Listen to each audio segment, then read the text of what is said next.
Howdy folks, and welcome back once again to the Luminary Shop. I'm Rick and I work on traditional lamps for horse-drawn vehicles. Now today I have a very interesting project to share with you. Actually, it'll probably go on for a couple of weeks. I'm going to be restoring a pair of road coach lamps that were found on a Shanks of London road coach. Now these lamps were signed by Peters and Sons, who was also a London-based coach builder in the middle to late 1800s. Now we've lost some of the provenance on this coach, so we don't quite understand when or how these Peters lamps got mated up with this Shanks road coach. But the lamps are quite unique as road coach lamps go, and the mounting system is also very unique to these lamps. This mounting system has obviously been mounted on this Shanks road coach for a very long time, if not from the very beginning when it was originally made. Now, as I said, these lamps are quite unique as road coach lamps go. Their mounting system is only one thing that makes them stand out from other road coaches, and I'll explain that some as we go along. They also have very typical English partial linings, which differ from American linings on road coach lamps. These lamps have no flared front flanges, which is very unusual, and something that is also unseen in my career of working on carriage lamps. They have three tails to house three candles that could potentially be burned all at the same time. All of the components fit together well, and they have aged similarly, so they seem to have started out that way. So let's get started with this restoration. The way to start on these lamps is to just take them all apart and repair each piece as I go. Now I've already taken out the glass. It's a total loss. We're going to have to make new glass bevels for these lamps.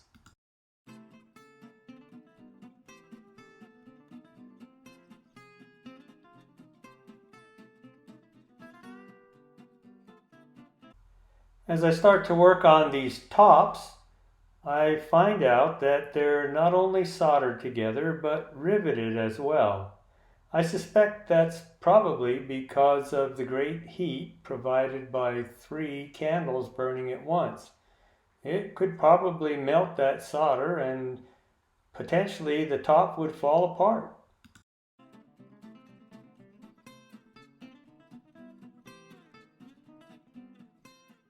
These tops are hinged, which provides an easy access for loading springs and candles into these lamps.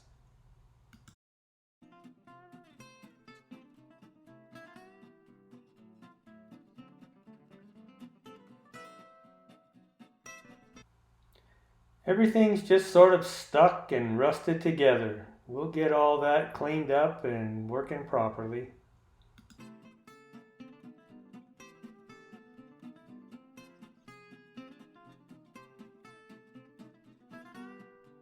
One side of the hinge is actually a wire that goes all the way around the top of these lamps. It serves not only as the hinge, but also to reinforce the top.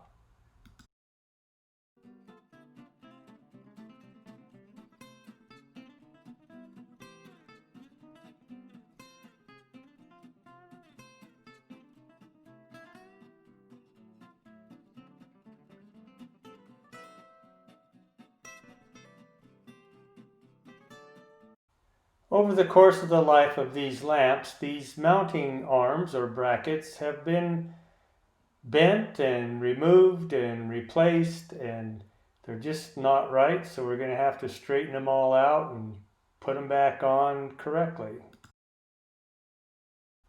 Here I'm just cleaning off some excess solder that was left during the process of removing the glass and other components. If possible, I'd really like to save these panels that cover the soldering of these brackets to the lamps. It's a stamped piece, and of course I don't have the tooling to make that. I would have to make it by hand. So I'd really like to save these panels if they're in good enough shape to do so.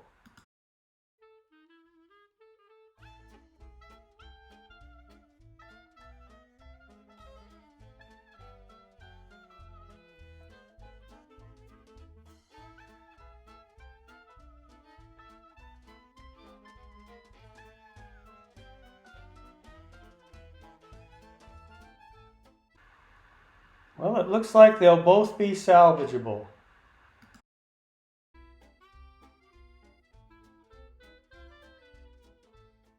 Once I get these brackets removed from the lamps, I'm going to clean up this part of the lamp, straighten out the circumference back to its original dimensions, and solder in a 20 gauge piece of cold rolled steel to reinforce the lamps. I mark each bracket so that I can be sure to get the correct one on the correct side. Now I'll go ahead and sandblast them and clean them up.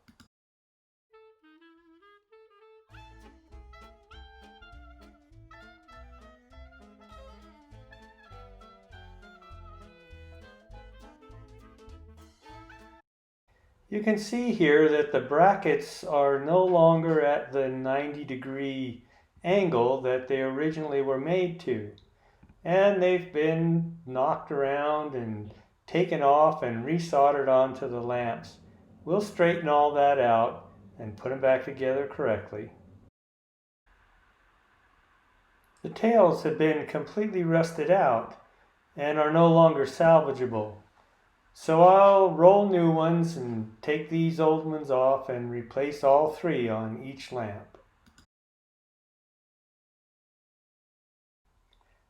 I'll use copper-clad steel gas welding rod to make the keys to hold the candle caps on the candle tubes.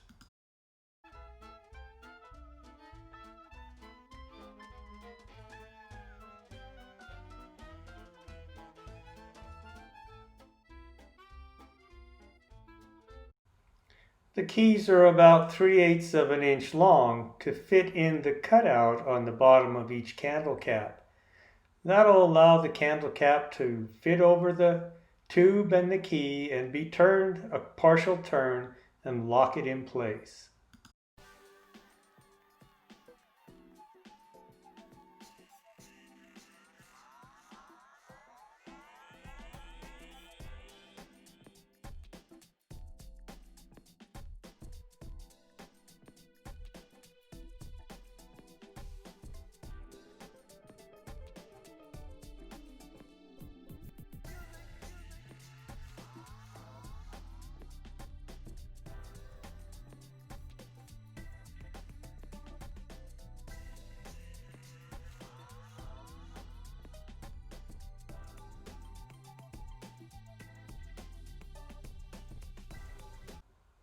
This is a good example of how English coach lamps differ from American coach lamps. The liners on the inside are what we call partial lined on the English or European lamps.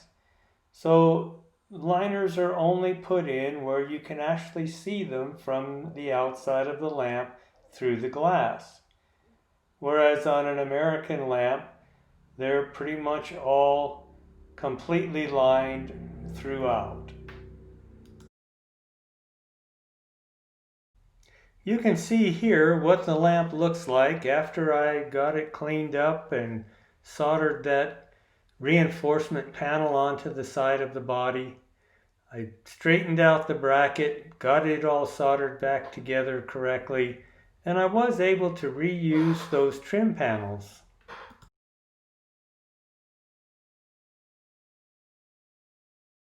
I originally removed these liners in order to facilitate truing up the barrels of the bodies of the lamps and getting them all round and back to the proper circular condition.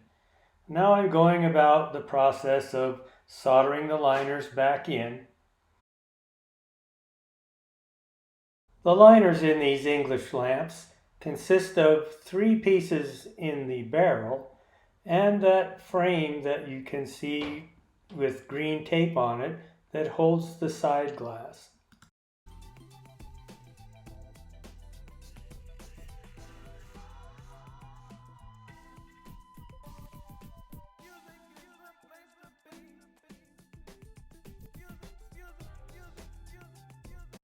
I have straightened and cleaned each one of these liner parts before I soldered it in, and then, as you'll notice, I discolor them quite a little bit in the soldering process.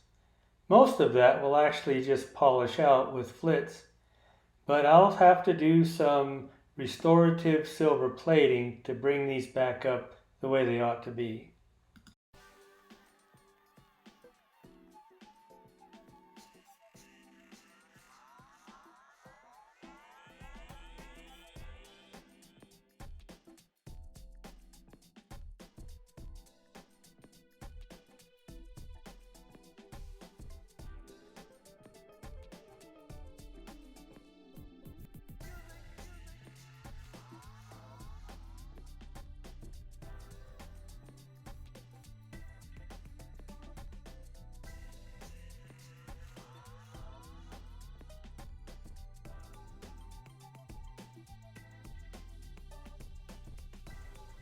My cotton gloves not only protect my hands, but also serve as a ready-made rag to wipe off the molten solder and get it smoothed out and cleaned off the silver before it actually freezes up solid.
I'm soldering two dissimilar metals here. The silver liner is actually a thin copper sheet that's been silver plated, and it carries the heat very quickly into the rest of that piece. While the steel case of the lamp body carries the heat more slowly, and it's also a heavier piece of metal, so it takes more heat to reach a certain temperature. So I concentrate my flame a little bit toward the side of the steel in order to kind of balance that out.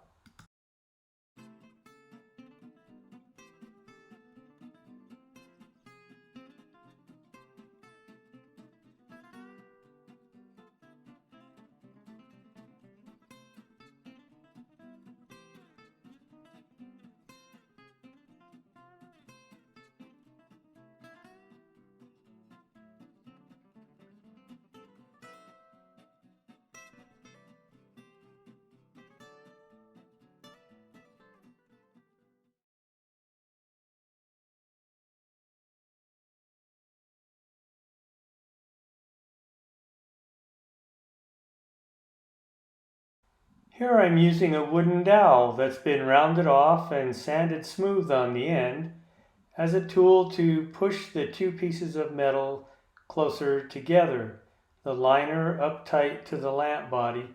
It'll make a neater joint.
Well, I just about have these liners soldered back into place.